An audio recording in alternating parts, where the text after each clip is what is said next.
Good afternoon and welcome to the first Art of the Possible Insights into the Future of Healthcare lunchtime webinar series. My name is Justin Carty. I'm the Chief Executive of Health Tech Ireland, who are hosting this webinar. Today's session is about insights into the future of surgery, and it gives me great pleasure to welcome our distinguished guests. Mr. Anil Bangu, Senior Lecturer in Surgery at the University of Birmingham and a Consultant Colorectal Surgeon at University Hospital Birmingham, who will be giving our keynote presentation. Professor Ronan Cahill, Consultant General Surgeon at the Mater Hospital and full Professor with UCD. Professor Cahill is also a Council Member of the Royal College of Surgeons in Ireland. Rosemary Durkin, CEO of Athena Life Sciences and a Board Member of Health Tech Ireland. Mr. Kieran Ryan, Managing Director of Surgical Affairs at the Royal College of Surgeons in Ireland, and Enda Mulvaney, Commercial Director, EMEA for Digital Surgery with Medtronic. Enda is also a board member of Health Tech Ireland. It is now my pleasure to introduce Mr. Anil Bangu, Senior Lecturer in Surgery at the University of Birmingham and a Consultant Colorectal Surgeon at the University Hospital Birmingham. He will give the keynote presentation, which will be followed by a panel discussion led by Enda Mulvaney. Anil has an international research portfolio and conducts clinical trials across Europe and globally. He is a founding member of the Global Surge Collaborative, an international research network linking over 3,000 surgeons across 100 countries. He sits on the executive committee of the National Institute of Health Research Unit on Global Surgery, providing senior leadership to strategic direction and planning research with healthcare systems in 12 countries. Anil is the Global Chief Investigator of the COVID Surge Collaborative, which has led an international research response to provide evidence around the safety of surgery during COVID-19 pandemic. The group has published a full research paper in The Lancet. Over to you, Anil. Thank you very much, and it's a pleasure to be talking with you today. So I'm a consultant colorectal surgeon in Birmingham, and I'm a senior lecturer. So what that means practically, half my time I spend treating patients and operating on colorectal cancers, and the other half of my time is funded to do research, which I will speak about. So I'm going to start with my take-home messages, and I'm going to present the arguments that the future is data-driven, and it's on that foundation of data that the future is digital. And what is digital? What is digital health? What is digital surgery? We'll talk about that. When I say the future is data-driven, data and evidence has come right back into fashion. So randomized controlled trials were seen as slow, inefficient, but COVID has seen that trend totally reversed. So the recovery trials, which were led from the University of Oxford, tested 6 drugs for COVID in rapid succession and identified very quickly that 4 of those didn't work and 2 of them did work at saving lives. And dexamethasone was very publicly one of those, whereas some of the other drugs, which were very high profile and were bought from all the pharmacists and off the shelves, don't work. It's only because the data was there underpinning these treatments that we have very quickly shown what does and doesn't work. If we didn't have this data, we would be pushing forward 6 therapies, 4 of which do nothing but were universally more expensive than the therapies that do work. It's now very easy to support the therapies that do work, the drugs that do work, because there's solid evidence behind them. And the rollout of those, I put it to you, probably took days or weeks around the world, as opposed to the months and years it can take to get technologies and medications into fashion. And it's the data that underpin that. And in my job as research, I run a global health trials unit that support trials across low and middle income countries. So our first trial, which recruited 5,800 patients across 7 low and middle income countries, including in countries like Ghana, Nigeria, Rwanda, India, South Africa, Mexico, and Benin. These tested interventions to reduce surgical site infections. Now, 5,800 is a huge trial. That's more than all of the other evidence on surgical site infection that's ever been collected. And this includes the really hard to reach patients, the emergency patients, the patients at weekends, at nights. And so we're in the process of writing that up, and we'll submit it to a major journal and push the data out. But that took 18 months to do, which is no time at all. Some of these trials take 10 years to do, and it takes too long to generate that evidence. And our second trial, which is currently on 4,000 patients, called Cheetah, is also looking at wound infection. It is going to be at 12,000 patients by the end of the year. So this is going to be really rich data on which to underpin change and innovation. Now, COVID hit, and surgeons around the world asked, what should we be doing? What's the evidence? And so we launched an evidence response, and we conducted a study that collected data that's now up to 200,000 patients from 122 countries. And we've been able to move from a stage where in the first month of the pandemic, surgery was quite unsafe and mortality was quite high. So surgery shut down, and we've supported the restart. So we provided evidence that if you have a patient who has a positive nasal swab at the time of surgery, wait 7 weeks. This week, we're launching our paper that's going to show that vaccinating patients before cancer surgery is an extremely efficient and useful thing to do compared to vaccinating the general population. So in countries where the vaccine access is low, we'll be pushing that paper quite hard, because it's to support all the patients undergoing surgery. And there are actually 7 clear messages coming out of this data. So what we're doing with that data is we're pushing it into living toolkits. It's all well and good publishing papers, but actually getting them into clinical practice can be a challenge. So we're going to create online living toolkits that are really easy to digest, one web page that tells frontline surgical teams how best to use this evidence in their everyday practice. The number of patients coming through who we see with a positive swab, or the number of patients with previous COVID, or the number of patients with long COVID, it is only really going to go up over the next 12 to 24 months. And this was the Irish contribution. It's a significant contribution. 17 hospitals, 856 patients contributed to that first phase, and this is a list of the collaborators. All of these hospitals and collaborators end up citable on our paper. So these are all co-authors on all of our papers. And really no one country or one person is more important than the other, because it's a real collaboration. This 856 patients are just as important as a country who contributes 50 patients or 1,000 patients.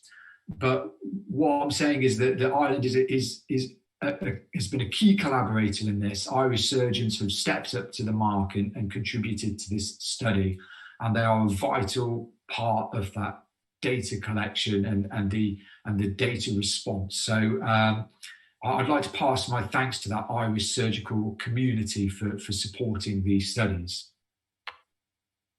And this was our paper that published in the Lancet. So it's a data aspect. We now judge papers via what's called an altmetric score. So this shows you the number of people who've read it. It shows you the number of news agencies who have cited it. Typically, a surgical paper would hit 100, a score of 100. We hit a score of 2,924. I checked that a few days ago. So this has the highest altmetric score of any surgical paper ever published, which is, I'm not showing off by saying that. What I'm saying is this is an important topic for surgeons, and the mortality rate in this paper was about 25%. So 1 in 4 patients undergoing an operation died, and that is a very sobering fact. But what I'm saying is the data is important to everyone, and so learning how to collect and drive that data forward quickly is part of the future of underpinning change in digital health. We've taken that data and to help support decision-making around the time of surgery. So if you get a positive nasal swab and you've got a cancer, do you carry on or do you wait? Well, waiting is an option, but if If you're young and you've got an aggressive breast cancer, you might not want to wait so long. So we did machine learning on our first 9,000 patients, and we published this risk score, which is publicly available. So this is machine learned. We'll look to improve it over time. It's high fidelity, and it can accurately predict who is at risk of death if they've got a positive nasal swab at the time of surgery. Equally, it will show who's at low risk of death. So if you've got a really low risk and an aggressive cancer, you might choose to carry on with your surgeon. So this is an example of how data, we fed it into a group of excellent machine learners in our university, and we've pushed this risk score out into the public as a web app really quickly, and this will support clinical decision making. And that's really one of the next steps. How do you then drive this data further? How do you drive it into digital health? How do you drive it into people's mobile phones so it's well integrated? And I'll unpick some of this in the second part of my talk, and how new devices like the digital surgery app, which is going to help surgeons during an operation and afterwards, how it's really the data that it's not so much just the app, it's the data underneath the app and what you do with that data that's going to really drive things forward for us over a generation. If I was honest and self-reflected, I'd say this is where surgery is. Surgery is still pretty analog at the moment. We do operations, we hope for the best, we risk score patients in our mind. The average patient has had 12 contacts with a health service before they see me. So there's some patients out there who know something's wrong. They know they need to see a specialist. They know they need a test, but they have to go through all these steps to get to me. And it's frustrating. This was a problem before COVID, and COVID has really exposed it as a problem now, because trying to get into a hospital or get in front of someone or get a test is really hard work. And that's not just an NHS thing. It's not an Ireland thing. It's around the world. Access to healthcare has suddenly just had the rug pulled from underneath it. So there's a problem at that end. Within the operation, we're using technology, but we're not using it to the maximum. And after the operation, we do our best. We see patients every day. We monitor them. Are we using the data in our electronic health records to its best potential? I don't think so. But what I do think is that COVID is going to allow us to accelerate, and we will see a real acceleration in the next few years. So working from one end of this screen to the other, on one end you can see open operations as standard. That's where you make a cut. We've been doing that for sort of 2,000 years. Over the last 20 to 30 years, keyhole surgery has really come into play, laparoscopic surgery, and about 70% of cancers are done keyhole. And robotic surgery is on the horizon. Now, the mistake that's being made is that people are saying that, well, robotic surgery needs to replace all these, but it's very expensive, and how do we square that away? There is no one tool that solves all of the problems that a surgeon has. No matter what the technology is, there are some times when I will need to make a big cut and sort everything out. There's sometimes when a keyhole operation is the right thing to do. Cheap, quick, easy, something like an appendectomy. And there are some situations where I will need a high fidelity piece of equipment to do a complex operation. For example, removing a rectal cancer. And that's when you want a robot. And underpinning all that, we need a data environment. We've got physical technology, and we want a cloud-based data environment around it that's linked together. And that's my definition of digital surgery. It's physical meets digital, and it's integrated across the pathway. And that's the future we need to move to. We're making inroads to get there, but what I'd like to see over the next 3 years is an acceleration here. The point of this is to show that I've unpicked the whole patient pathway and made this slide. Now, is there a total digital solution? I put it to you, no. You do not want one company making all of these apps and all of these steps. We sort of tried that with electronic health records in the NHS, and it's really hard. It doesn't work. It's too non-specialist, one group trying to do everything. Equally, what we don't want are 30 different passwords or 30 different things to log into apps and processes. Is too difficult.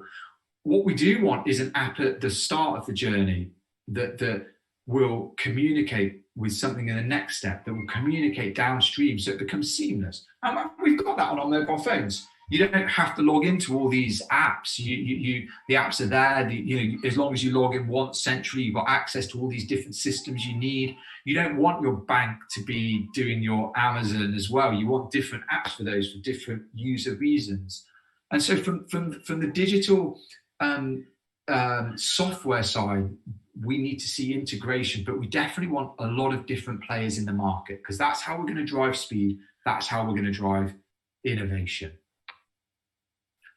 As an example of this, so I work in the West Midlands. It's a sprawling conurbation of 4.5 million people. Those are the hospitals. One of our global research hubs is Rwanda, which is in Central Africa, 11 million people. And so a relatively compact country with a unified government.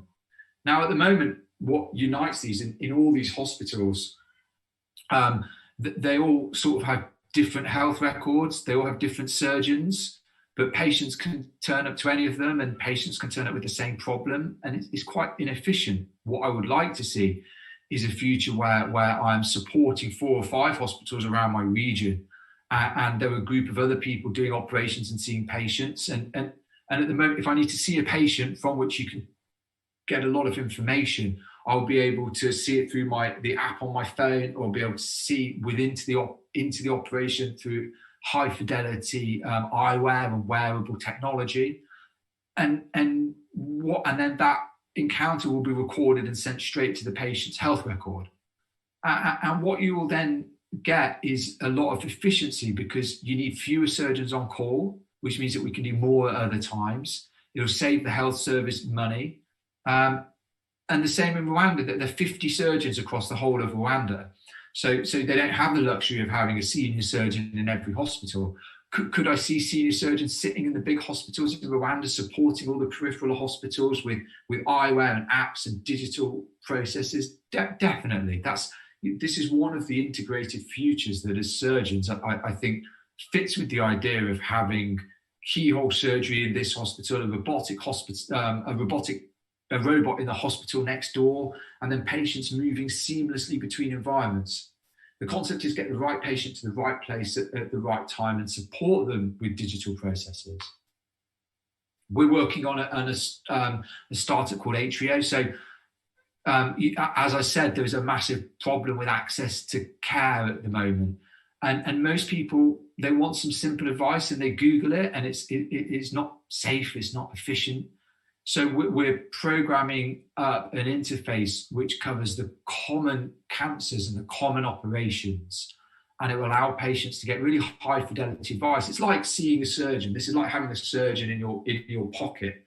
And what it will do is, it's not going to give you a diagnosis, but it will tell you what the next step is, and it will give you the confidence to take that next step. And around the world, whether you have to pay for that step or you don't have to pay for that step, a lot of patients are not coming forward, because they don't have that confidence. 1.5 billion people will be assessed for a cancer in the next 10 years. We lack 18 million healthcare workers, and we need to perform 3.1 billion operations in the next decade. There are not enough people to do that. There are not enough healthcare workers to support those figures. So we have to have digital processes to make the systems more efficient. So I can see a day soon. I'm 40 in a couple of months. So when I enter cancer territory and I'm 50, I won't be toddling off and taking half a day of work to go and see my GP. I'll tap into my phone. I will assess my symptoms myself and decide which test I want. I'll agree to have that tested. I can see Amazon delivering a pill cam to my door the next day, and I'll take that, post it back. AI will assess the images and tell me what I need to do next. And actually, I don't really want to go to a hospital. I don't want to drive there. I don't want to take a day off work. I don't want to pay for the parking. I don't want to sit in a waiting room for 2 hours. I think that'll all be eliminated. And that's what at-home testing is coming. Pill cams are coming. There's a stethoscope you can pop on your chest, and your phone will tell you what it's hearing and send it through to your doctor. This is the future that we need to bring in. A lot of these thoughts I've harnessed into our global surgery report that's available via my CV website, but very happy to share the link. It's freely available. And my final thoughts are just the where and the who. There are healthcare campuses, and I'm looking to work on one of them where we're beginning to integrate technology with healthcare, with universities, with innovation and business. But we definitely need to see more of these. They need to be more agile, they need to be supporting startups, and we need to be able to test very quickly into clinical environments. So I think we need to see the more of these, the better. One big one's not the solution. You want lots of small ones dotted around different countries. And the who about, I think, I did a basic analysis. 95% of digital health startups are run by non-doctors at the moment. And I think you will see a generation of surgeons particularly coming through who are going to support the startup environments, both directly and indirectly. So Cambridge Medical Robotics is founded by a gynecologist, and that's been an incredibly successful business. And Digital Surgery was founded by two surgical trainees in London, and bought out by Medtronic. And again, that's going to be part of the future. But I think integrating more frontline clinicians with entrepreneurial skills into the startup environments, into the innovation environments, is also a way to just make sure that the clinical change comes as quickly as possible. So I'll finish with my take-home messages. We as a community need to build, predict, and test using data. We need to build data in right from the start, and that data needs to integrate across pathways. And I would recommend that we need to innovate and invest in the cloud-based digital systems that integrate both with the pathways, but also with the physical technologies. Thank you very much. And Neil, thanks a million for that very interesting and very informative presentation. And I really do appreciate you taking some time out of your busy day to join us today. Just want to also say congratulations to you and the whole of the COVID Surge team, to provide that evidence and platform for surgery to restart safely. And I know some of the stats of the number of cancelled elective procedures are quite frightening when we read it. So I really want to just open up to the panel and have a discussion around what Anil has presented to us today, but also to think about the future of surgery in Ireland. So just to reintroduce everyone, so Anil has stayed with us, so thank you, Anil. We have Professor Ronan Cahill from the Colorectal Department in the Mater and UCD, Kieran Ryan from the RCSI, Rosemary Durkin from Athena, and Justin, our CEO from Health Tech Ireland, is still here in the background with us as well. So Anil talked about surgery today is analog, but that the future is digital. Ronan, can I go to you first and say, when Anil says that, what does digital look like for you within surgical practice? Yeah, it's a great question, isn't it? And Neil's given a great introduction to the whole topic of it. And there's lots of areas where things are digitalizing. But I guess as a surgeon, my main interest is in helping me operate better. And, I absolutely agree that the administrative processes should be there, and we should be categorizing and cohorting things. But actually, when it comes to doing a better operation, I think it's really the fundamental job of a surgeon and the point of surgery in the healthcare system. We've no shortage of equipment. I mean, you go into any operating room and you'll see lots and lots of high-spec technologies. What we need help with is using them correctly, and that information digital surgery, so that kind of combination of real-time analytics with technology at the act of the operation, which needs serial decision-making in moments. We really need information that's easily usable, and we can assimilate and make better information. All the operations are a unique next thing to do. It's unknown how this patient's going to do. We might have done it dozens of times or hundreds of times, but how this one person's going to do, and that's really where we need to try and personalize and make better the decisions of it. So it's one small component of Anil's terrific slide of all the things that we need, but I think it's the most crucial part of it. Okay, thank you, Ronan. And Kieran, sitting within the RCSI, how do you see digital impacting surgical training? we got a very quick glimpse of it when COVID hit us very quickly. We had to, I suppose, move to a very different model of how we keep connected with our trainees and with our trainers, how we actually deliver the curriculum in order to keep them progressing through training. And so, instantly we had to move online in terms of delivery of education and training. So we shifted to online learning, where we had to deliver a lot more of structured teaching online. We also had to figure out a way, how do we keep the skills teaching working on top of dealing with COVID and restrictions like that. And we saw more and more of a role for simulation. So simulation is going to be a key feature, I would imagine, down the line in terms of digital, the impact of digital on training, and more and more use of different types of simulators to sort of help surgeons, especially in the early stage of their career, acquire more of the basic skills, so that then they can then concentrate more on the environmental things that are happening around the theatres as well in digital. So we saw a lot of changes, all right, happening very quickly. One of the things that does occur to me though with training is that we're seeing two elements with digital. There's digital or technological impact on the active delivery of the operation, but there's an awful amount of digital is impacting on the planning for surgical services. And they're directly related in terms of prioritization of patients and so on as well. So we saw a lot of information that came very, very fast, very, very quickly. So the work like that COVID surge and the work there was absolutely vital that we could share that information really quickly. So you could get into prioritization of patients. You could look at the time urgent procedures that need to be prioritized. And of course, this all goes right back to how we best manage access to surgical services, which has a limit, but an incredible demand.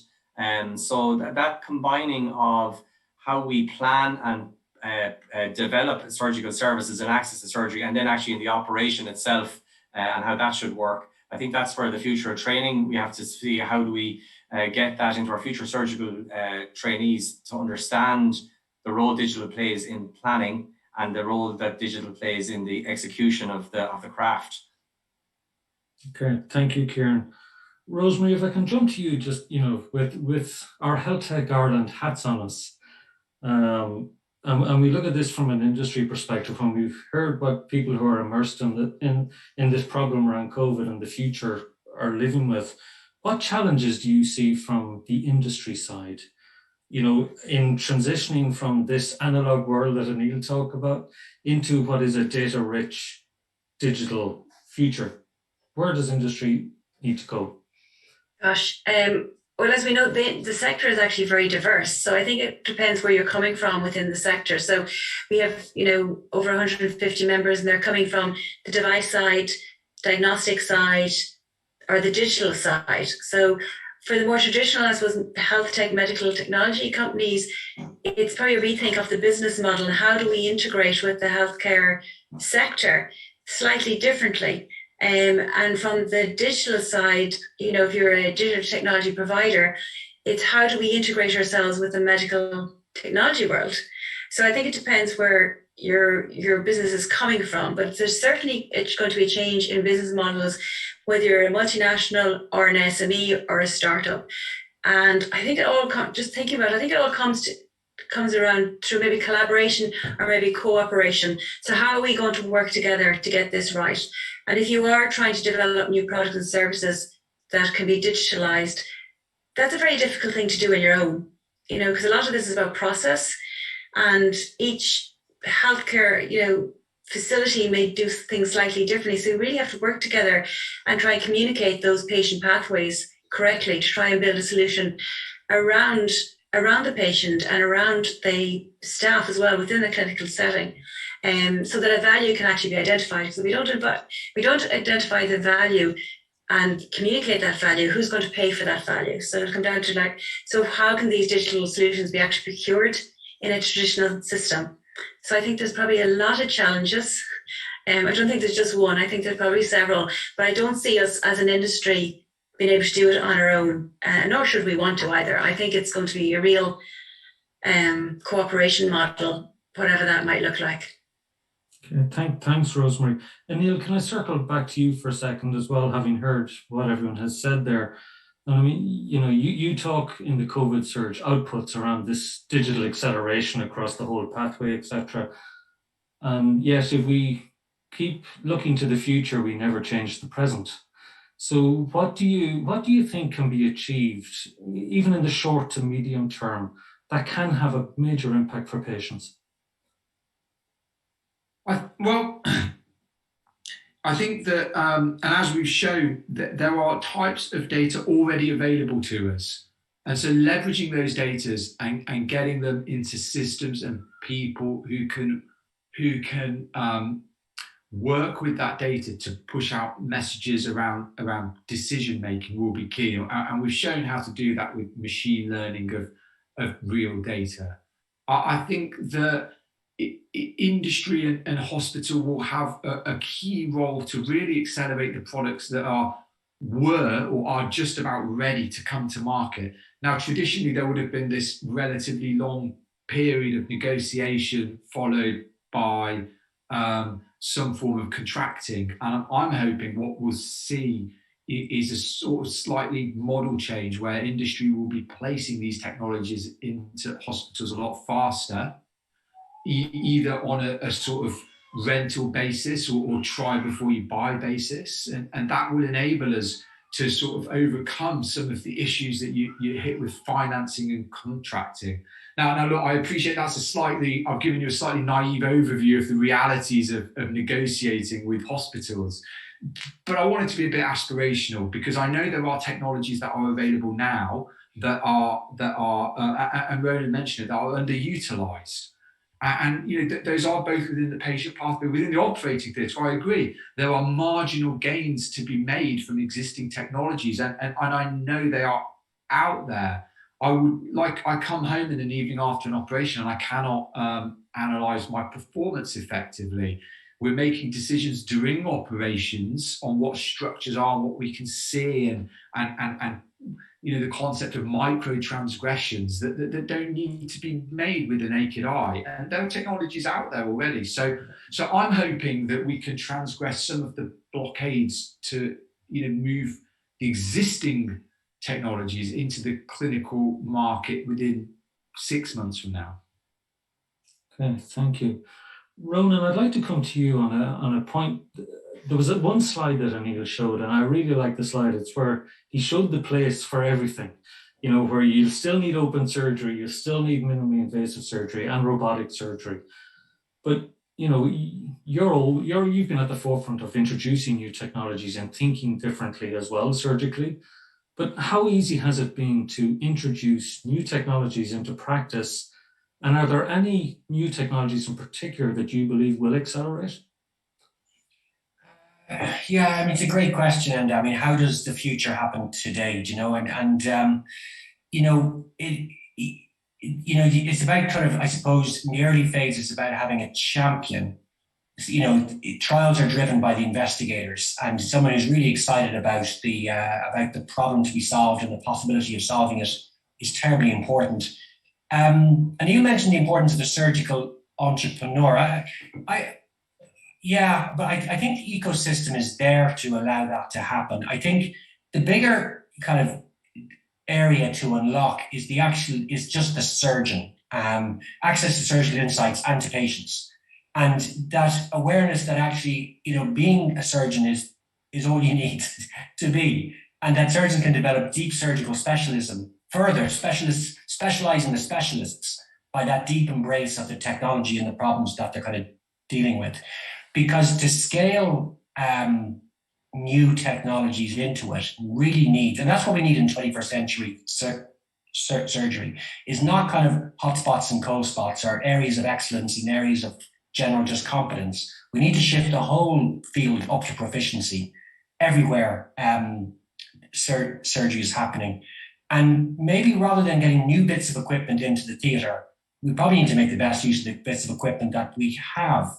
So the areas right now I'm most excited about is surgical video. That ability to try and utilize something we already have everywhere. Everywhere a camera is put in to a patient is currently being used just to display an image to the surgeon, for the surgeon to apply his or her expertise on. But using that computer that sits between the camera and the screen is surely an area we can make much more advance on, you know. And Neil mentioned that ability to reflect back on your case, but also to maybe be prompted during the case. And there's lots of things to think about. This is maybe a little different to what the last few have been. And I think that's something with computer processing, with computer vision, with machine learning, with artificial methods, surely is in every other industry. Surely we can make a lot of advance there. No, perfect. And I know you've talked passionately about it in the past, but to the point Neil made as well, do you think robots are going to take over the world? Yeah, I think everything's going to be roboticized. Everything's going to be sensorized. I mean, that data is going to be around, isn't it? But I don't think, I mean, you talk about robots in the Irish context, and all anyone talks about is one particular brand, the Da Vinci system by Intuitive, which is a marvelous bit of engineering. But it's also last century kind of concept of thinking, you know, put on the exosuit around the surgeon. And, you know, robotics is going to mean much more than just that single brand aspect. And it is interesting, it took 20 years for that system to kind of become part of Neil's slide. And I think we do need to see faster integration and implementation of things. But that means working with people doing the work. And, you know, I think, and you also mentioned, you know, that TLR 678 stuff, you know, that not so much coming up with the ideas, but I think hospitals, doctors, patients have a great role in that stuff that's already been proven at concept level. But now how does it work, to Rosemary's point about fitting in the process and maybe even changing the process of the pathways around how that care has been given, is I think something we really should get good at. Okay, thanks, Ronan. And Kieran, I mean, when you look at it from the college perspective and, you know, those lessons that have been learned from COVID, you know, when you look at it from the lens of new technology adoption, yeah. You know, can it help data-driven decision-making around adopting new technologies? I think so. I mean, in terms of if adopting new technologies to manage a particular patient group or disease area, what we need is a lot of kind of data or information that shows that these adoption of these technologies lead to better patient outcomes. So there, you know, if you ask that, there needs to be a lot more, I think, engagement at a kind of a clinical trial type level. You know, you see this a lot on the medicines side of things, where there's a lot of clinical trials ongoing at all the time. Lots of the leading clinical communities are involved. Whereas it's very much a pioneer-driven adoption of technology, and therefore that's why what Rona mentioned, hotspots and cold spots. It's not seen as we need to find out a new way, a new solution to a problem we're trying to solve, and we think technology will have the answer at scale. So I think certainly we need to look at it a little bit more at the involvement of kind of good networked clinical trials that look at the adoption of technologies and the impact they have on patient outcomes. That's what will shift the culture, you know, the quicker adoption of surgeons to take on this new technology in their practice. The other thing in the college we look at is that you have this sort of longitudinal approach where it takes 8 years to train a surgeon, and that's as quick as you can get. In that time of training, they have an awful lot to do. So how do we add more in terms of the adoption of technology? Well, we have to add it in such a way that it's almost in the background. And so we're trying to identify then leadership, like Ronan and his centre are leading the way here in use of technology, how useful it is, what should be used, and so on. We have invested in developing, say, fellowships and supports for fellowships, like Aileen Rogers in the Royal Mars and so on, who are out there, you know, honing their skills at a very high end, understanding this new technology, where it can be deployed. Then when they come back into our system, they become trainers and part of the network that our trainees then can rotate into that and start getting experience of the use of these technologies in real life environments. And that's where it almost becomes the adoption of technology in an osmotic type way, where you just, it's the only way you know how to do these things. So it's going to take time, but it's going to take, as Rosemary said, a lot of collaboration and understanding that we have to do something really at scale, understand how to network better. And I think that's probably something we're going to talk about later on. But those are key areas to think about. What the role, for example, the college can play is more as a broker, if you want, of how to help people interact in those environments and learn. And the other area is curriculum. we have to train people to a particular curriculum, which we've worked out is this is what they need to learn in order to be good at this at a consultant level. I have to say, on my own side, I don't see how technology features in our curriculum sometimes, in that we're not necessarily aware of the technology or the potential it has. And that's, again, more and more why the likes of research networks feeding into the evidence base that says, actually, we need to shift our curriculum teaching here. There's a learning outcome that's necessary in the adoption of this technology by our surgical trainees in order to become the consultants who can lead on in this. So, and then you have lifelong learning. This thing is so, you don't just train 8 years, all of a sudden you know everything. You're going to train 8 years and then you're going to train some more for the whole duration of your career. So this is it's a long journey, but I think we all have a role to play in that. No, that's great, Kieran. And Rosemary, I mean, you used a great word earlier, cooperation rather than collaboration. And I know that's something Justin's also passionate about. But I mean, we've heard about where this type of cooperation can help. And from an industry viewpoint, when you are trying to introduce new innovations, let's say, into the healthcare system, and I have my own thoughts on sometimes what's seen as new innovation could be 1 or 2 generations old by the time it gets approved here. Where do you think the industry can maybe adapt or engage differently around technology assessment? And and to Ronan's point around device development and new technologies, etc. Well, I suppose if the future is digital, and that kind of suggests to me that's an innovative route, because obviously we have to move from a more traditional mindset to more innovative mindset, which is, and to do that we do need to be all in it together. And I think the pandemic COVID has actually shown us that digital health solutions actually has a value. They were employed quite quickly, from diagnostics, your appointments for COVID testing, remote patient monitoring. I mean, there were so many examples in the last 12 months that really worked well. So, it's how do we actually harness that and ensure that, the good stuff that has happened within the digital health space in the last 12 months, that we can build on that with our healthcare partners to actually make a difference. So I think, industry absolutely has a role, but not on its own, as we were saying earlier. So we just have to figure out how can we use the innovation, the good stuff already that has happened already, and how do we actually build on that and move it forward. So actually, Health Technology Ireland just signed an MOU with the HSE this week to work together in partnership to try and ensure that innovative products and services get onto the marketplace much quicker. And that wouldn't have happened if COVID didn't happen. I think we can probably agree on that. So, but COVID has had, very harmful effects on health and society and the economy. It has shown us that the use of digital healthcare solutions, it's shown us a different way, and it's shown us advantages that we should try and build on. No, and I think any Health Tech Ireland member who's listening in today will take great heart from hearing that MOU has been signed. So let's see what it brings for everybody. And Neil, again, listening in and hearing us talk about Irish healthcare and cooperation and moving forward. Any views from what you've heard? I mean, I've spent the last number of years working in the UK as well, looking at the NHS. And what's your thoughts as to what learnings could we take that you've heard here from the guys today?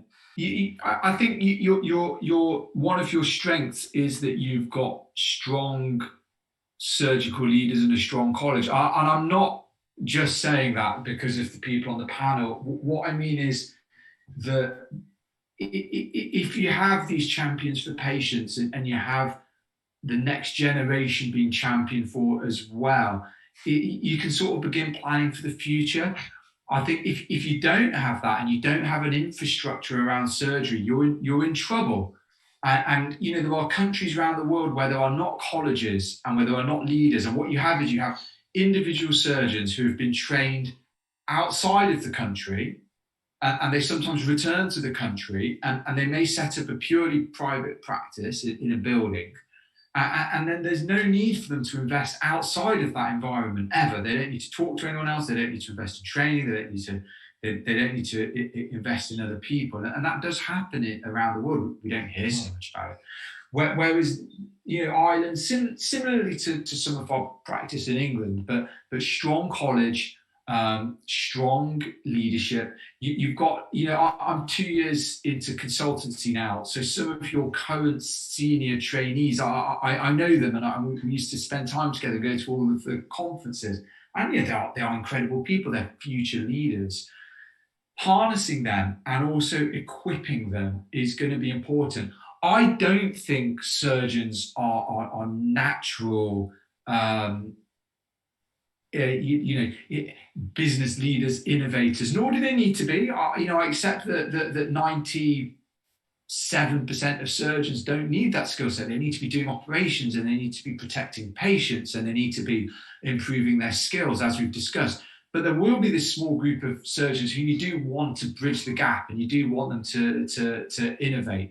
I mean, ideally, every surgeon would be able to do that, but let's be realistic about what you can achieve in the next few years, and that is to keep the quality of your surgery going and support all the patients who are going to come through who haven't been treated through COVID, provide a safe surgical workforce for the next generation who are going to be treating patients, and identify the individuals and the teams who want to be working in this innovative space and support them.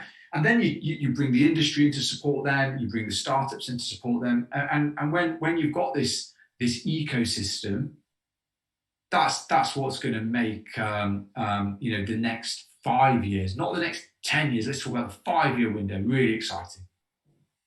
Superb. So we've discussed quite a bit already, and I suppose I'd like us to kind of, as we move towards closing our nice conversation, thinking about things that are tangible and things that can make a difference to Irish healthcare going forward. So, Kieran, what role should the RCSI play in future technological developments for surgical practice? I'm glad you asked me an easy question. But yeah, I mean, like I said, the college has that kind of interesting role in that we're sort of in the middle of the people who are wanting to become surgeons. We prepare them for the future workforce needs of our health services. We have our consultants and fellows that we have to support in their ongoing career development and their professional development and so on. We're lucky that we're also one of Ireland's largest medical university. So we have a huge infrastructure of researchers and scientists, in industry collaborations that are going on as well. So we're in a very good role to sort of, I suppose, support the leadership in the adoption of digital surgery. It's not in itself that we'll be the leaders in it.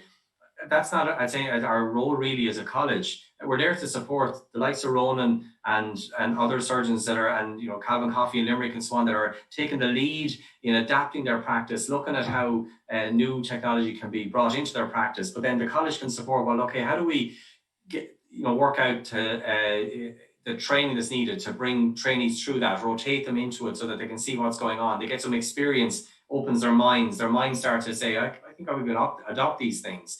Then we need to help bring industry, and I know industry, and I could be provocative here to say, they're obviously wanting to get stuff onto the market. Well, that's okay, except the market are your surgeons, and the more that they are prepared, the more that they are comfortable with the adoption of new technology in their clinical practice, the better your technology will perform. So if we go back to the old laparoscopic days, laparoscopic surgery, the instruments were being blamed for the poor outcomes because there's such a rush to sell the instrumentation.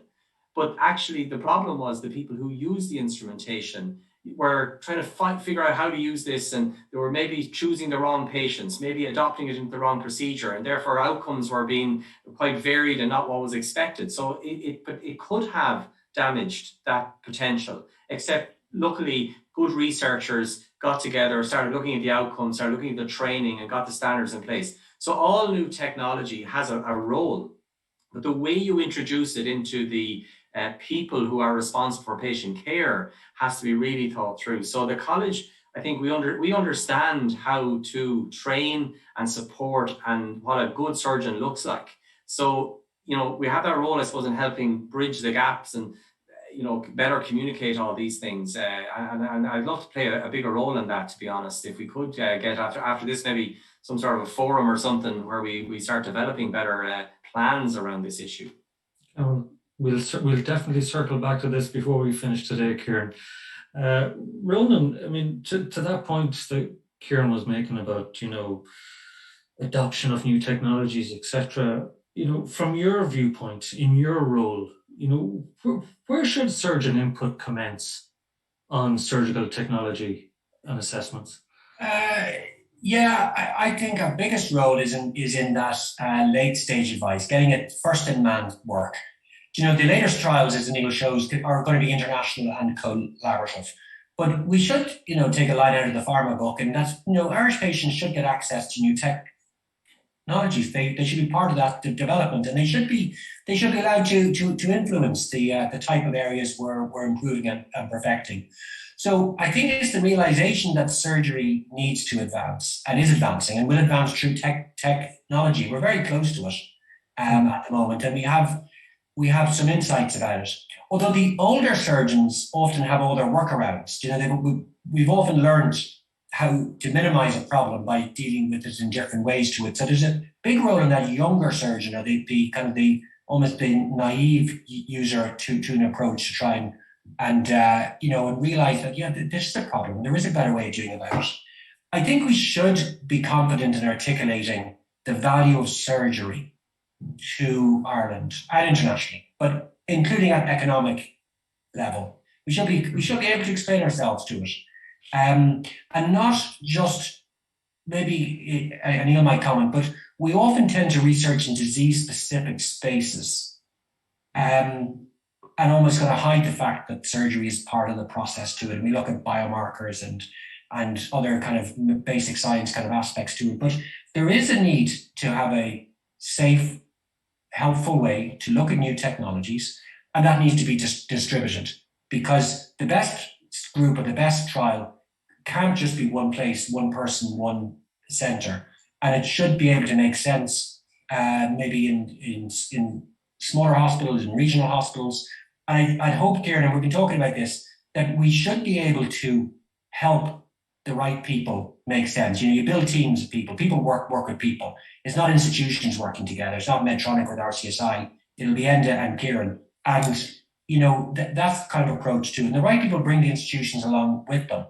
And then we should be able to connect, hopefully at sometimes the protocol level with kind of Neil's groups, and not just be contributing data to it, but being able to kind of help with that hypothesis generation after that. So just that precious time of when the thing is de-risked as far as it can go pre-clinically, and now actually it has to be assessed on patients. And that's really that kind of cooperative partnership. And I like that phrase from Rosemary, that you need all these people, and each of those people have a role in it. The entrepreneur, the business, the surgeon, the engineer, the IT component, but they all need to work together. And you don't actually have to be the other person's role. There are very talented people. Great thing about Ireland is people are accessible. Mm-hmm. Okay, super.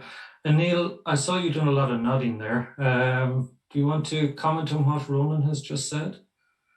No, I agree. And I think to pick on the bits that I think are part of the future is that, let's be surgeon specific for a minute. I think you would benefit from identifying and training certain surgeons within certain institutions who you can go to at various parts of the testing pathway. So you do want a team of people who have, not necessarily led by a surgeon, but who have a surgeon in them who can do multi-center, international, huge trials, and they've got that skill set.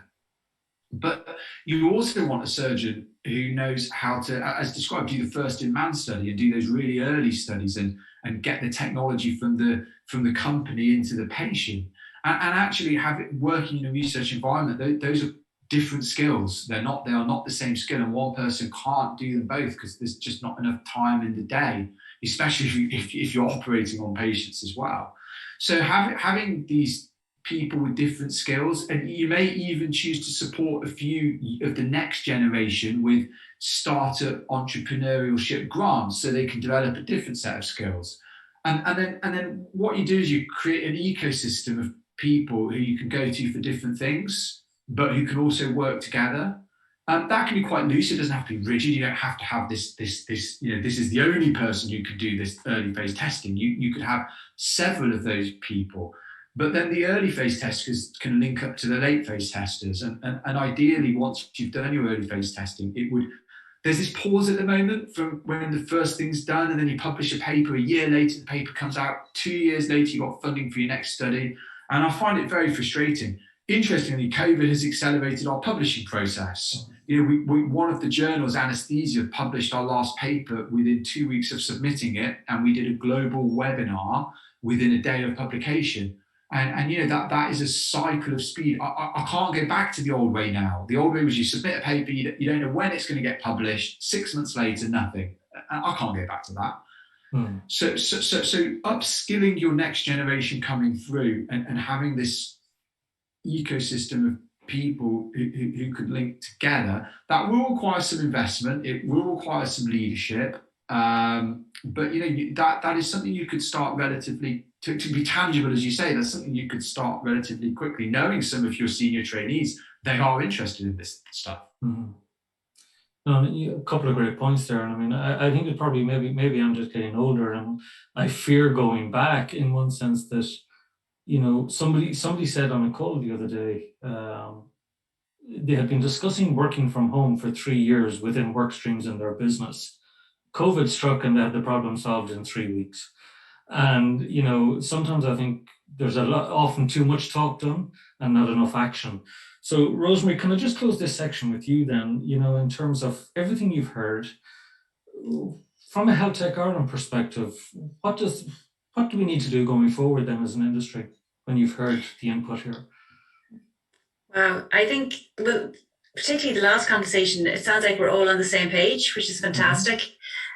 So it's what next steps we could take. Health Tech Ireland are very open and keen to progress discussions.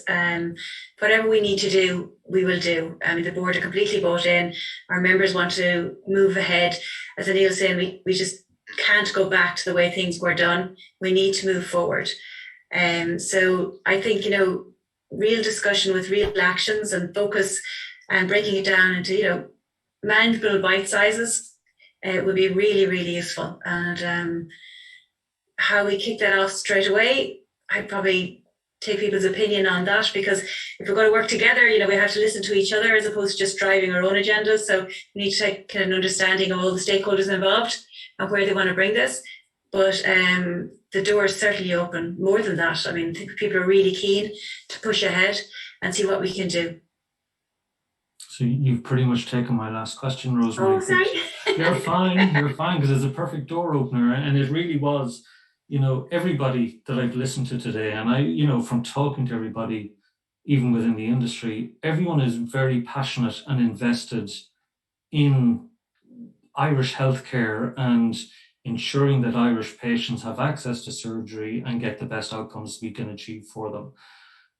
But again, so that this doesn't turn into just a nice memory, opening to Kieran and to Ronan in particular, to Rosemary's point, what would be a smart, tangible action we could take on the back of this going forward to make that difference now rather than never happening?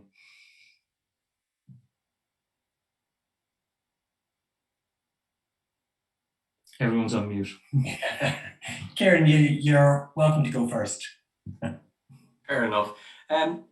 Look, I think we just have to put our heads together, don't we, and come up with some sort of a plan. I mean, one of the things that I suppose I'd like to know, we have, let's just say, as College of Surgeons, as opposed to the university side of things, where we probably gets more into the fundamental development of the tech, but actually the deployment of tech into practice, it's a rare occurrence actually that we would have any interaction with industry either on how training and adoption, how we, how it embeds itself in the journey of a young surgeon working towards the consultant status, and where does that work, or where should they be supported?